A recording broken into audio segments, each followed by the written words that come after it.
नमस्कार विद्यार्थियों। वैदिक एकेडमी डिजिटल प्लेटफॉर्म पर आपका हार्दिक स्वागत है। प्रिय विद्यार्थियों, आज जो प्रश्नोत्तरी हम शुरू कर रहे हैं और हमारी जो ये प्रश्नोत्तरी है, उस प्रश्नोत्तरी का नाम है कौन बनेगा गवर्नमेंट सर्वेंट। और ये प्रश्नोत्तरी राजस्थान के विभिन्न एग्जामों के लिए आपके लिए बहुत ही फायदेमंद रहेगी। चाहे आप राजस्थान का फर्स्ट ग्रेड एग्जाम दो, सेकेंड ग्रेड दो, चाहे वीडियो का दो या कांस्टेबल, पशुधन सहायक, जो भी आप मतलब जो है प्रयोगशाला जो भी एग्जाम देना चाहते हो, उन सब के लिए प्रश्नोत्तरी मैं आपको लेकर आया हूँ। और इस प्रश्नोत्तरी में हर टॉपिक के अंदर कुछ न कुछ नए जो है वो आपके क्वेश्चन मिलेंगे। विद्यार्थियों, आज की प्रश्नोत्तरी का भाग 5 हम शुरू करने जा रहे हैं और भाग 5 के अंदर जो टॉपिक है वो है शाकंभरी या अजमेर का चौहान राजवंश। तो देखते हैं आज की प्रश्नोत्तरी का पहला सवाल आपके सामने कौन सा है। तो बढ़ते हैं अपन पहले सवाल की तरफ और सवाल संख्या 1 जो आपके स्क्रीन बोर्ड के ऊपर मैंने दिया है। सवाल ये पूछा गया है कि चौहान राजवंश का मूल पुरुष या आदि पुरुष था। सवाल आपसे बहुत ही अच्छा क्वेश्चन पूछा गया है कि चौहान राजवंश का मूल पुरुष या आदि पुरुष था। तो चौहान राजवंश की स्थापना किसने की थी, उस व्यक्ति के बारे में पूछ रहा है। तो बढ़ते हैं अपन ऑप्शन की तरफ।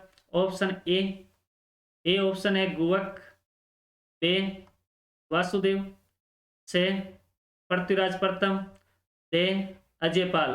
तो विद्यार्थियों, इस क्वेश्चन का जो सही आंसर है वो आंसर रहेगा बे वासुदेव। वासुदेव चौहान जो चौहान राजवंश का आदि पुरुष या मूल पुरुष कहलाता है। विद्यार्थियों कहते हैं कि वासुदेव चौहान ने 551 ईस्वी में 551 ईस्वी के अंदर एक जगह पड़ती है अपने राजस्थान के अंदर, उस जगह का नाम है सपालदक्ष। सपालदक्ष जिससे अपन वर्तमान के अंदर सांबर का जो आसपास का जो क्षेत्र है उसको सपालदक्ष कहा जाता है। वहां पर वासुदेव चौहान ने जो है चौहान वंश की स्थापना की थी। और इस वासुदेव चौहान ने अपनी जो राजधानी बनाई थी वो बनवाई थी छत्रपुर, छत्रपुर, छत्रपुर।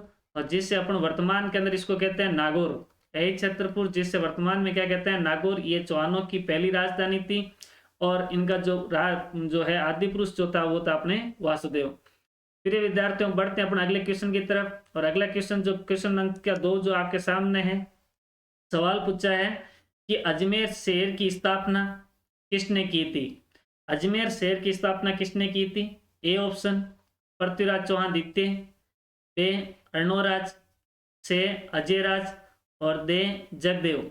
तो इस क्वेश्चन का जो सही आंसर है वो है अजयराज। से ऑप्शन अजयराज। अजयराज ने मतलब जो है अजमेर शहर की स्थापना की थी और अजयराज ने 1113 ईस्वी के अंदर अजमेर शहर को बसाया था। और कहते हैं कि अजमेर के अंदर अजयराज ने अपने जो है दुर्ग बनवाया था, जिस दुर्ग का नाम था गढ़बीठली। गढ़बीठली नामक जो है दुर्ग का निर्माण जो है अजयराज अजमेर में करवाता है और अजमेर शहर की क्या करता है स्थापना। प्रिय विद्यार्थियों, बढ़ते हैं अपन अगले क्वेश्चन की तरफ और क्वेश्चन संख्या 3 आपके सामने। क्वेश्चन संख्या 3 ये है कि निम्न में से सवाल आपसे पूछ रहा है कि निम्न में से किस शासक को चौहान साम्राज्य में पितृहंता शासक कहा जाता है। यानी वे कौन सा चौहान शासक है जिसने अपने पिताजी की हत्या करके अजमेर का चौहान शासक बनाया था। तो बढ़ते अपन ऑप्शन की तरफ। Option A Jagdev, option bay Arnoraj, option से गुवक और ऑप्शन दे चंदनराज। तो प्रिय विद्यार्थियों, इस क्वेश्चन का जो सही आंसर है वो है ए जगदेव। जगदेव जिसे चौहानों का पितृहंता शासक कहा जाता है। और जगदेव ने कहते हैं कि अपने पिता अर्णोराज की हत्या करके अजमेर का शासक बनाता। अर्णोराज की हत्या करके जो है अजमेर का शासक बनाता। अर्णोराज अर्णोराज की हत्या की थी, इसलिए इसको चौहानों का जो है पितृहंता शासक कहा जाता है। बढ़ते हैं अपने अगले क्वेश्चन की तरफ और क्वेश्चन संख्या 4 जो है आपके सामने है। क्वेश्चन संख्या 4 ये आपके सामने रहा। क्वेश्चन संख्या 4 ये पूछा है कि चौहान राजवंश के निम्नलिखित शासकों को कालक्रम के अनुसार व्यवस्थित कीजिए। यानी कि जो ऑप्शन आपके सामने दे रखे हैं उन शासकों को उनके क्रम के हिसाब से जो है उनको व्यवस्थित करना है। यानी पहले कौन था, उसके बाद अजमेर शासक चौहान शासक कौन आया, उसके बाद कौन आया, तो वो देखते हैं अपन। तो ऑप्शन ए आपके सामने पूछा पृथ्वीराज प्रथम। सेकंड ए ऑप्शन के अंदर पृथ्वीराज प्रथम, अजयराज, अर्णोराज, विग्रहराज चतुर्थ। बे ऑप्शन विग्रहराज चतुर्थ, अर्णोराज, अजयराज और पृथ्वीराज प्रथम। से ऑप्शन विग्रहराज चतुर्थ, अजयराज, अर्णोराज, पृथ्वीराज प्रथम। और दे ऑप्शन अजयराज, अर्णोराज, पृथ्वीराज प्रथम और विग्रहराज चतुर्थ। तो इस क्वेश्चन का जो सही आंसर है वो आंसर है ए यानी कि पृथ्वीराज प्रथम, उसके बाद अजयराज और अजयराज के बाद में अर्णोराज और उसके बाद में विग्रहराज। ये पृथ्वीराज जो प्रथम है ये तो सांबर के अंदर जो है सपाल दक्ष के अंदर जो है ये पृथ्वीराज प्रथम सपाल दक्ष के अंदर चौहान शासक था। सपाल दक्ष में यानी सांबर जब था चौहानों का तब यहाँ पर पृथ्वीराज प्रथम शासक बनता है। उसके बाद अजयराज आता है। अजयराज 1113 के अंदर जो शासक बनता है अजमेर शहर की स्थापना करता है। उसके बाद में अर्णोराज आता है 1133 ईस्वी के अंदर शासक बनता है। और ये जो विग्रहराज चतुर्थ है ये 1158 ईस्वी के अंदर जो अजमेर का शासक बनता है। और विग्रहराज चतुर्थ को प्यारे विद्यार्थियों इसको बिसल देव के नाम से भी हम जानते हैं। बढ़ते हैं अपने अगले क्वेश्चन की तरफ और क्वेश्चन संख्या 5 जो है वो आपके सामने रहा। क्वेश्चन संख्या 5 ये रहा कि निम्न में से सवाल पूछा है, निम्न में से कौन से चौहान शासक को कवि बांधव और कटिबंधु नाम से जाना जाता है? कि कौन सा चौहान शासक था जिसे कवि बांधव भी कहते हैं और कटिबंधु नाम से भी जानते हैं? तो ऑप्शन ए पृथ्वीराज तृतीय, ऑप्शन बी विग्रहराज चतुर्थ, ऑप्शन सी पृथ्वीराज प्रथम, ऑप्शन डी राज्यपाल। तो इस क्वेश्चन का जो सही आंसर है वो है बे विग्रहराज चतुर्थ। विग्रहराज चतुर्थ को मतलब जो है कवि बांधव के नाम से जाना जाता है और कटिबंधु के नाम से जाना जाता है। कवि बांधव तो इसलिए कहते हैं कि विग्रहराज चतुर्थ खुद एक विद्वान था और विद्वान होने के कारण इसको मतलब जो है इसने एक नाटक लिखा है। विग्रहराज चतुर्थ जिसने एक नाटक लिखा और उस नाटक का नाम है हेरी केली। हेरी केली जो नाटक है वो विग्रहराज चतुर्थ के द्वारा लिखा गया। कवि बांधव कहा जाता है। कटिबंधु इसलिए कहते हैं क्योंकि इसके दरबार के अंदर विद्वानों का ये आश्रय दाता था, इसलिए इसको कटिबंधु के नाम से भी जानते हैं। तो विद्यार्थियों बढ़ते अपन अगले क्वेश्चन की तरफ और क्वेश्चन संख्या 6 जो है वो आपके सामने रहा। क्वेश्चन संख्या 6 ये पूछा है कि असुमेलित है, यानी कि जो 4 ऑप्शन आपके सामने दे रखे हैं उनमें से एक ऑप्शन जो है वो गलत है, असुमेलित है। तो देखते हैं क्या दे रखा है। ए, ये जो ऑप्शन आपको दिया है इस प्रकार के ऑप्शन आप देख लो पहले है क्या। तो ये जो ऑप्शन आपको दिया है ना ये जो ऑप्शन में दे रखे हैं वो एक कवि और उसके बाद उसकी रचना दे रखी है, यानी जो कवि दे रखी है क्या वो रचना सही है या कौन सी गलत है वो अपने को देखना है। तो ऑप्शन ए चंद्रवरदाई, इसके सामने ग्रंथ दिया है पृथ्वीराज रासो, तो बिल्कुल सही बात है। चंद्रवरदाई द्वारा रचित जो ग्रंथ है वो पृथ्वीराज रासो है, इसमें कोई डाउट नहीं है। ऑप्शन बे जयानक, ग्रंथ लिखा पृथ्वीराज विजय, ये भी बिल्कुल सही है, पृथ्वीराज विजय जयानक की किताब है। ऑप्शन से सोमदेव और इसका जो ग्रंथ है ललित विग्रहराज, ये भी बिल्कुल सही है, यानी कि ए बे और से ये तीनों सही है। और ऑप्शन दे नरपति नाल और इसकी जो किताब दे रखी है कायम रासो, ये कायम रासो नरपति नाल की किताब नहीं है। नरपति नाल की जो ग्रंथ है वो है बिसल देव रासो, बिसल देव रासो ये इसकी किताब है। और कायम रासो जो पुस्तक है ना ये है कवि जान की जो किताब है वो है अपने कायम रासो। तो इसलिए ऑप्शन जो दे जो है 6 क्वेश्चन का जो ऑप्शन है वो दे राइट है। नरपति नाल जो है बिसल देव रासो इसने किताब लिखी थी, कायम रासो नहीं लिखी थी, कायम रासो किताब कवि जान की है। तो प्यारे विद्यार्थियों बढ़ते हैं अपन अगले क्वेश्चन की तरफ और क्वेश्चन संख्या 7 आपके सामने। क्वेश्चन संख्या 7 आपके सामने ये कह रहा है कि किस चौहान शासक के शासनकाल के दौरान दिल्ली शिवालिक स्तंभ अभिलेख उपकरण में करवाया गया? ये उपकरण नहीं है, उत्कीर्ण है, ये उत्कीर्ण करवाया गया। तो किस चौहान शासक के मतलब शासनकाल के दौरान दिल्ली शिवालिक स्तंभ अभिलेख उत्कीर्ण कराया गया था? तो ऑप्शन ए पृथ्वीराज तृतीय, ऑप्शन बी विग्रहराज चतुर्थ, ऑप्शन सी विग्रहराज द्वितीय और ऑप्शन डी दुर्लभ राज। तो इस क्वेश्चन का जो सही आंसर है वो है बे विग्रहराज चतुर्थ। विग्रहराज चतुर्थ के समय दिल्ली के अंदर शिवालिक स्तंभ अभिलेख उत्कीर्ण करवाया गया था। बढ़ते अपन अगले क्वेश्चन की तरफ और क्वेश्चन संख्या 8 आपके सामने मित्रों। सवाल 8 नंबर आपसे ये पूछा है कि निम्न में से किस चौहान शासक ने चौहानों के कुल देवता हर्षनाथ का मंदिर सिक्कर में बनवाया था? कि कौन सा चौहान शासक था जिसने चौहानों के कुल देवता हर्षनाथ का जो मंदिर है वो सीकर के अंदर बनवाया था। रेवासा गांव सीकर के अंदर जो है हर्षनाथ जी का मंदिर है वो किसने बनवाया था?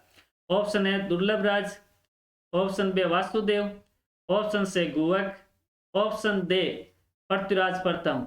तो इस क्वेश्चन का जो सही आंसर है वो है गुवक। गुवक जिसने हर्षनाथ का जो है मंदिर रेवासा गांव सीकर के अंदर बनवाया था। और ये गुवक जो है वो प्रथम चौहान शासक था जिसने स्वतंत्र मतलब जो है चौहान साम्राज्य की स्थापना की थी। स्वतंत्र चौहान साम्राज्य की स्थापना करने वाला शासक अगर कोई है तो वो गुवक है। और ये कहते हैं कि ये जो चौहान थे पहले प्रत्यार राजवंश के सामंत हुआ करते थे, इसलिए इसने प्रत्यार शासक नागभट्ट सेकंड की अधीनता स्वीकार करने से इनकार कर दिया और अपने एक स्वतंत्र चौहान साम्राज्य की क्या की थी? स्थापना की थी। और हर्षनाथ का मंदिर जो है वो रेवासा गांव सीकर के अंदर जो बनाया। और हर्षनाथ को चौहानों का क्या कहते हैं? कुल देवता कहा जाता है। बढ़ते हैं अपने अगले क्वेश्चन की तरफ। और क्वेश्चन संख्या 9 आपके सामने मित्रों। सवाल पूछा है कि निम्नलिखित में से कौन सा कथन सही नहीं है? सही नहीं है। मैं आपको बार बार कह रहा हूं विद्यार्थियों कि इस प्रकार का जो क्वेश्चन आता है ना, उस क्वेश्चन के ऊपर आपसे जो पूछा हुआ है इसमें सही पूछा नहीं है, इसका मतलब 3 तो राइट है लेकिन 1 गलत है, तो वो कौन सा देखना है। तो नहीं के ऊपर जो है आप मतलब जो है ये गोला कर दिया करो ताकि पता चलता रहे कि भाई हाँ जो है ये पूछा है। ऑप्शन ए सपालदक्ष चौहानों का मूल स्थान माना जाता है, तो बिल्कुल सही बात है। सपालदक्ष सांबर के अंदर वासुदेव चौहान ने चौहान साम्राज्य की स्थापना की थी, ये इनका मूल स्थान था। ऑप्शन बे विग्रहराज चतुर्थ ने तारागढ़ दुर्ग का निर्माण करवाया। अभी देखते हैं सही क्या है। ऑप्शन से अहिच्छत्रपुर या नागौर चौहानों की प्राचीनतम राजधानी थी, ये भी बिल्कुल सही है। और ऑप्शन दे पृथ्वीराज चौहान तृतीय चौहान वंश का अंतिम शासक था, तो ये भी बात बिल्कुल सही है। यानी कि ऑप्शन ए, से और दे ये तीनों बातें सही है, लेकिन ऑप्शन जो बे है विग्रहराज चतुर्थ जिसने तारागढ़ दुर्ग का निर्माण करवाया, ये बिल्कुल ही गलत है। ये गलत है क्योंकि जो तारागढ़ दुर्ग का जो निर्माण है ना विग्रहराज चतुर्थ ने नहीं करवाया था, ये मतलब गढ़बीठली नाम से इस किले का जो निर्माण है अजय राज ने करवाया था। 1113 ईस्वी के अंदर अजय राज ने इसका जो है इस किले का निर्माण करवाया था। इसलिए इस ऑप्शन के हिसाब से बे जो ऑप्शन है वो आपके राइट होगा। बढ़ते हैं अपने अगले क्वेश्चन की तरफ। और क्वेश्चन संख्या 10 जो है वो आपके सामने है। क्वेश्चन संख्या 10 ये कह रहा है कि सूफी संत ख्वाजा मोइनुद्दीन चिश्ती किस चौहान शासक के शासन काल में भारत आए थे? सूफी संत ख्वाजा मोइनुद्दीन चिश्ती किस चौहान शासक के शासन काल में भारत आए थे? तो option A Ajayraj, option B Arnoraj, option C Vigraharaj और ऑप्शन दे पृथ्वीराज तृतीय। तो इस क्वेश्चन का जो सही आंसर है वो है दे पृथ्वीराज तृतीय। पृथ्वीराज तृतीय के समय ख्वाजा मोइनुद्दीन चिश्ती भारत आए थे। और कहते हैं कि ख्वाजा मोइनुद्दीन चिश्ती भारत जिस सुल्तान के साथ आए थे उस सुल्तान का नाम था मोहम्मद गोरी। ये मोहम्मद गोरी के साथ भारत के अंदर आते हैं और भारत में आकर के इन्होंने अपना जो खानका है खानका इन्होंने अपना बनाया था अजमेर के अंदर। खानका इन्होंने अपना अजमेर के अंदर बनवाया था। खानका का मतलब होता है कि जिस स्थान पर सूफी संत रहते हैं उस स्थान को खानका कहा जाता है। यानी सूफी संतों के रहने का स्थान क्या कहलाता है? खानका कहलाता है। और अजमेर के अंदर ख्वाजा साहब की जो है दरगाह बनी हुई है। ख्वाजा मोइनुद्दीन चिश्ती की दरगाह जो है वो मतलब जो है अजमेर के अंदर है। इनको गरीब नवाज फकीर ये भी इनको कहा जाता है। और ये सूफी संत जो है ना ये सांप्रदायिक सद्भावना के सूफी संत है। यानी कि इनको जो है मुस्लिम धर्म के अलावा हिंदू धर्म और बाकी अन्य धर्म के लोग भी इनकी पूजा करते हैं। इसलिए सांप्रदायिक सद्भावना के सूफी संत पूछे तो ख्वाजा मोइनुद्दीन चिश्ती अजमेर दरगाह है ये। अगला क्वेश्चन की तरफ बढ़ते हैं अपन क्वेश्चन संख्या 11 की तरफ। और क्वेश्चन संख्या 11 आपके सामने रहा। क्वेश्चन संख्या 11 ये है, सवाल पूछा है चंदन राज की रानी रुद्राणी जो पुष्कर सरोवर में 1000 दीपक जलाकर भगवान शिव की पूजा करती थी उसका वास्तविक नाम क्या था?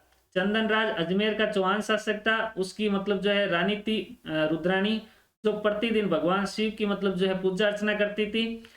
और इसका जो ऑप्शन दिया इसका वास्तविक नाम पूछा इन्होंने तो option A Kalavati, option B Atmaprabha, option C Rajprabha और ऑप्शन डी कर्मावती। तो इस क्वेश्चन का जो सही आंसर है वो है बे आत्मप्रभा। आत्मप्रभा इसका वास्तविक नाम था। भगवान शंकर की ये भगत होने के कारण इसने अपना नाम ही रुद्राणी रखा था। चलो बढ़ते अपन अगले क्वेश्चन की तरफ। और क्वेश्चन संख्या 12, क्वेश्चन संख्या 12 ये कह रहा है आपसे,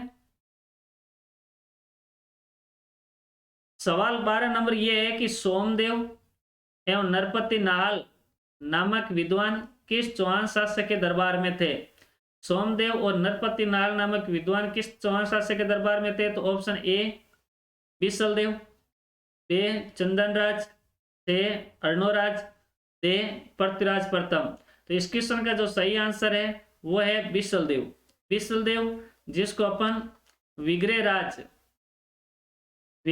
चतुर्थ भी कहते हैं, विग्रहराज चतुर्थ भी इसको कहा जाता है। तो विग्रहराज चतुर्थ के दरबार में जो है सोमदेव और नरपति नाहल नामक जो है विद्वान रहते थे। सोमदेव ने तो जो पुस्तक लिखी है वो तो है ललित विग्रहराज, ललित विग्रहराज, ललित विग्रह। और नरपति नाहल ने जो पुस्तक लिखी है उसका नाम है बिसलदेव रासो, बिसलदेव रासो। ये नरपति नाहल की पुस्तक है। बढ़ते हैं अपन अगले क्वेश्चन की तरफ विद्यार्थियों।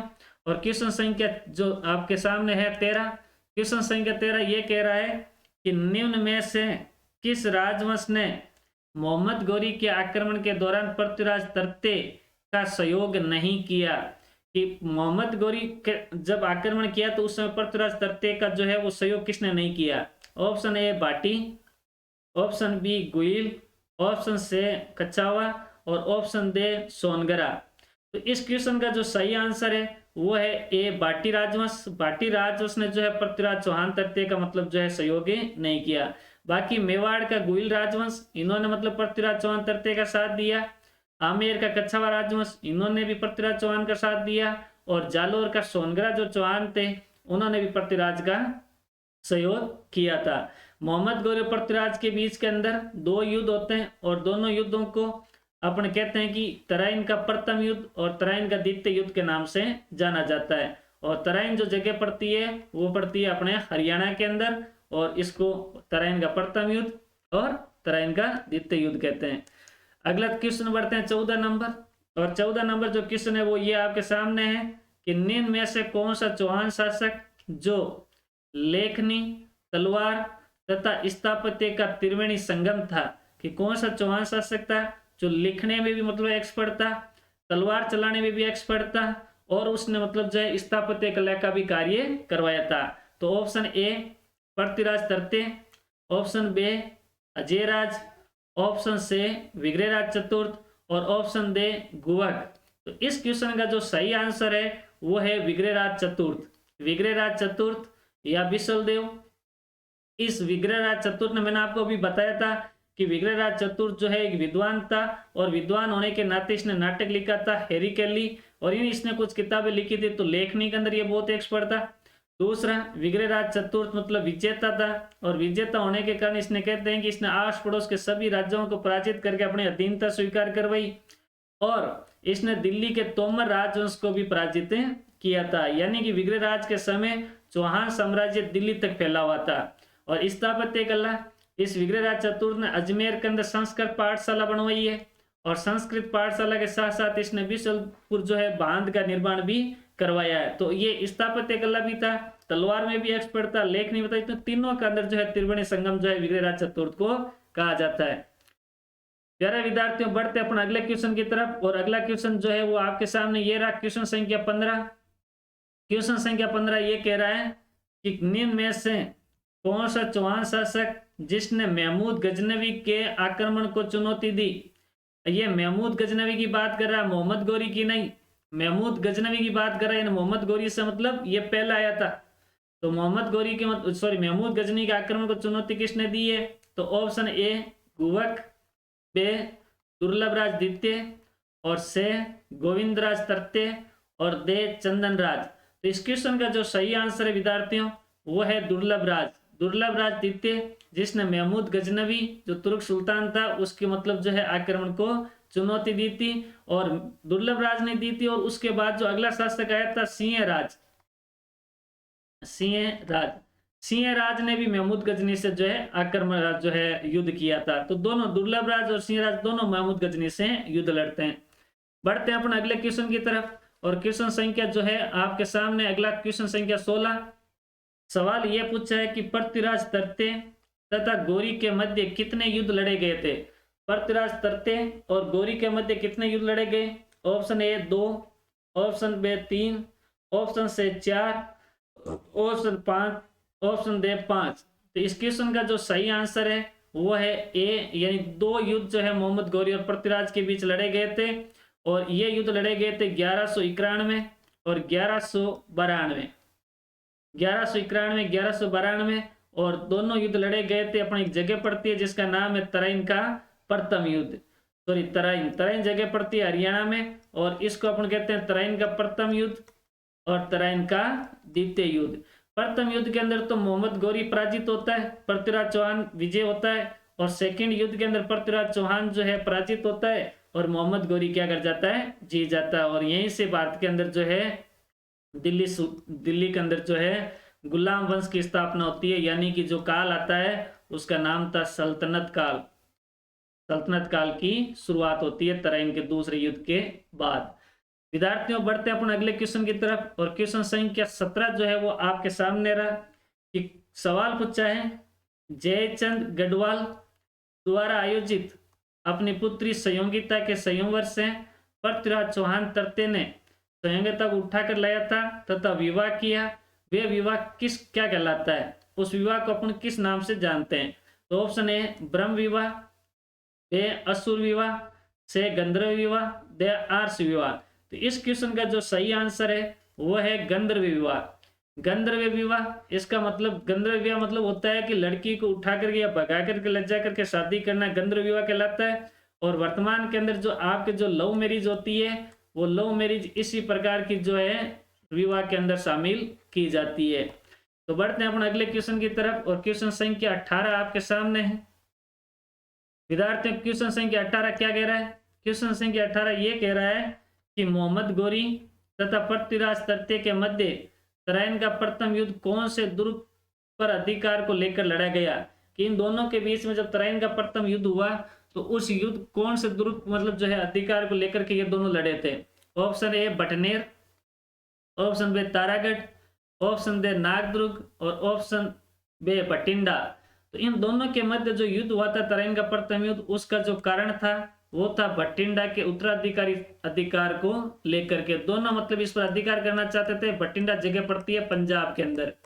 इस किले पर अधिकार को लेकर के मोहम्मद गौरी और पृथ्वीराज चौहान तरते के बीच में तराइन का प्रथम युद्ध हुआ। तो विद्यार्थियों बढ़ते हैं अपन अगले क्वेश्चन की तरफ, और अगला क्वेश्चन जो है वो ये आपके सामने रहा। क्वेश्चन संख्या 19 आपसे पूछा है। 19 जो नंबर जो क्वेश्चन है वो ये है कि वह चौहान शासक जिसने अपने साम्राज्य त्याग कर सन्यासी बन गया। कि कौन सा चौहान शासक था जिसने अपने साम्राज्य को मतलब अपने बेटों को सौंप दिया शासन प्रबंध और बाद के अंदर सन्यास जो है धारण किया था?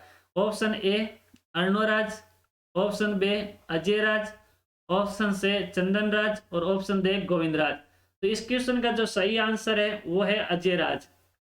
अजयराज ने अपने बेटे, इनका बेटा था जिनका नाम था अर्णोराज। अर्णोराज का चौहान अजमेर का सत्ता सौंप करके ये बंदा जो है बाद में सन्यासी धारण कर लेता है। बढ़ते अपन अगले क्वेश्चन की तरफ, और अगला क्वेश्चन जो है क्वेश्चन संख्या 20 आपके सामने। सवाल पूछा है कि निम्न में से किस चौहान शासक के समय चौहान साम्राज्य का सर्वाधिक विस्तार हुआ था?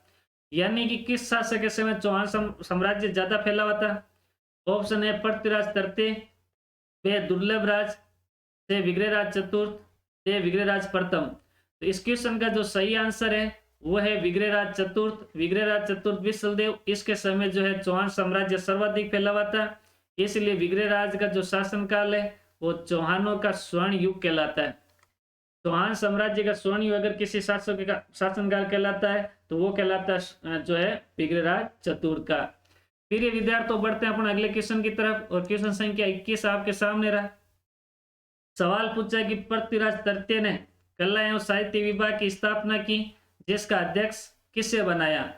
पृथ्वीराज चौहान तृतीय ने कला एवं साहित्य विभाग की स्थापना की है, जिसकी अध्यक्ष किसको बनाया है?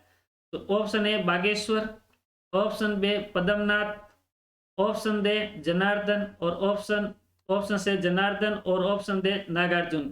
तो इस क्वेश्चन का जो सही आंसर है वो है बे पद्मनाथ, जो है पद्मनाथ कह दो या फिर इनको पद्मनाभ कह दो, एक ही बात है। तो पद्मनाभ को जो है इसका क्या बनाया था? अध्यक्ष। विद्यार्थियों बढ़ते हैं अगले क्वेश्चन की तरफ और क्वेश्चन संख्या 22 आपके सामने। क्वेश्चन संख्या 22 ये कह रहा है कि निम्न में से किस इतिहासकार ने पृथ्वीराज चौहान तृतीय को सुयोग्य शासक कहा है? तो option A doctor Dashrath Sharma, option B doctor Gopinath Sharma, option C colonel Tod और ऑप्शन दे कैनिंगम। इस क्वेश्चन का जो सही आंसर है वो है डॉक्टर दशरथ शर्मा, जिसने पृथ्वीराज चौहान तृतीय को एक सुयोग्य शासक कहा है। बढ़ते हैं अगले क्वेश्चन की तरफ और क्वेश्चन संख्या 23 आपके सामने है। अढ़ाई दिन का झोपड़ा नामक मस्जिद कौन से जिले में? क्या अढ़ाई दिन का झोपड़ा नामक जो मस्जिद है वो राजस्थान के किस जिले में? ए जयपुर, बे नागौर, से अजमेर और दे पाली। तो इस क्वेश्चन का जो सही आंसर है वो है अजमेर। अजमेर के अंदर जो है अढ़ाई दिन का झोपड़ा नामक मस्जिद बनी हुई है। कहते हैं कि ये जो मस्जिद है वो राजस्थान की प्रथम मस्जिद कहलाती है। राजस्थान की प्रथम मस्जिद अगर कोई है तो वो है अढ़ाई दिन का झोपड़ा अजमेर के अंदर। और इस मस्जिद का निर्माण जो है दिल्ली के सुल्तान कुतुबुद्दीन ऐबक ने करवाया था। कुतुबुद्दीन ऐबक ने। और कुतुबुद्दीन ऐबक ने ये जो मस्जिद बनाई थी उससे पहले ये विग्रहराज चतुर्थ की यहाँ पर एक संस्कृत पाठशाला थी। उस संस्कृत पाठशाला को तुड़वा करके इसने जो है मस्जिद का निर्माण करवाया है। बढ़ते हैं अपने अगले क्वेश्चन की तरफ और क्वेश्चन संख्या 25 आपके सामने, 24 नंबर क्वेश्चन आपके सामने। निम्न में से किस चौहान शासक ने दिगंबर और श्वेतांबर के शास्त्रार्थ की अध्यक्षता की थी? कि कौन सा चौहान शासक जिसने दिगंबर और श्वेतांबर शास्त्रार्थ की जो है अध्यक्षता की थी? जैन धर्म के दो पंथ है दिगंबर और श्वेतांबर, उनके शास्त्रार्थ की अध्यक्षता कौन सा चौहान शासक करता है? ऑप्शन है चंदन राज, ऑप्शन बी अजय राज, ऑप्शन से अर्णोराज और ऑप्शन दे गोविंद राज। इस क्वेश्चन का जो सही आंसर है वो है अजय राज। अजय राज ने मतलब जो है दिगंबर और श्वेतांबर के शास्त्रों की क्या की थी? अध्यक्षता की थी। बढ़ते हैं अपन अगले लास्ट क्वेश्चन की तरफ और सवाल आपके सामने कि निम्न में से किस शासक ने यमनी वंश के खुसरू शाह मलिक को पराजित किया था? कि कौन सा चौहान शासक जिसने यमनी वंश के खुसरू शाह को पराजित किया था? तो ऑप्शन ए विग्रहराज चतुर्थ, बे पृथ्वीराज प्रथम, से पृथ्वीराज द्वितीय और दे गोविंद राज। तो इस क्वेश्चन का जो सही आंसर है वो है पृथ्वीराज द्वितीय। पृथ्वीराज द्वितीय ने जो है खुसरू शाह मलिक को क्या किया था? पराजित किया था। तो प्रिय विद्यार्थियों, आज की हमारी ये जो प्रश्नोत्तरी थी और आपके लिए मतलब जो है मैं क्वेश्चन छांट के लेके आया हूँ, अच्छे अच्छे क्वेश्चन लेके आया हूँ। आप मेरे इस वीडियो को पूरा देखें और हर टॉपिक को आप पढ़ें और पढ़ करके आंसर दें। और अगर आप लिखना चाहते हैं तो आप कॉपी के अंदर आराम से लिख सकते हो। विद्यार्थियों, मेरी ये क्लास कैसी लगी आपको इसको कमेंट्स बॉक्स में ज़रूर लिख के बताएं और मेरे इस चैनल को ज़्यादा से ज़्यादा शेयर करना है, सब्सक्राइब करना है और लाइक करना है। धन्यवाद विद्यार्थियों, गुड नाइट।